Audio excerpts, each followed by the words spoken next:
So the Jungian self is the thing that guides the ego through transformations. So imagine the ego, which is what you think you are.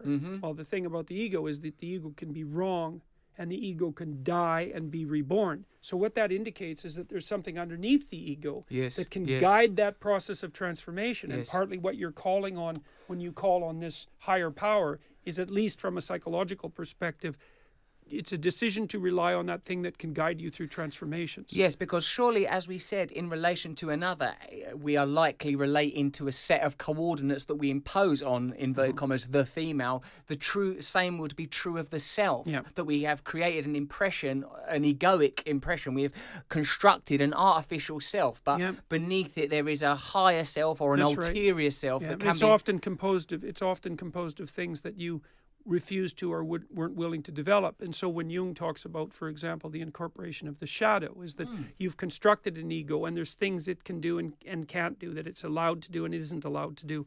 And then there's a shadow domain that would consist of those things that you could do but haven't. And some of that's terrible, but some of it's what you need to break free. Is there infinite variety in the shadow, or are there sort of templates there? Would you say that, a common component of the shadow is lust, aggression? Aggression and lust are the two, because they're the two that are most uncivilized. Yeah, they're the two that are most difficult to integrate into the ego, because aggression destroys, and of course lust subsumes the individual to sexual desire. It's lust is identified as a very powerful self. It can subsume. So I suppose that's why a lot of theological doctrines focus on the control of lust. And there is, of course, it's a disruptive force, because, for example, if you make a medium to long-term relationship with someone and you negotiate that provides you with a stable structure that can operate across your entire life. It's good for you, it's good for them, it's good for your kids, it's good for society.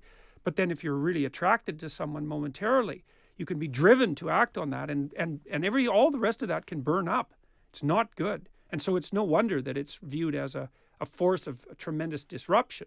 Now, it's also a force of tremendous life, right? Because you want to be attracted to people. You want to have that vital libido as part of what's driving you forward, but hopefully it's on your side and not working against you. And so, if you're successful and you've put yourself together and you're disciplined, you should still be maximally sexually attractive, but it should be under your control. You're not the puppet of that force anymore. It's integrated into you.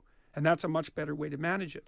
How do you, in your understanding, how is the shadow incorporated? What rituals, what ceremonies, what behaviours successfully incorporate the shadow? Say, using the example of lust, what's a way back in for the sort of for lust that has been disembodied or repressed? What's a safe way for it back in? Is there one?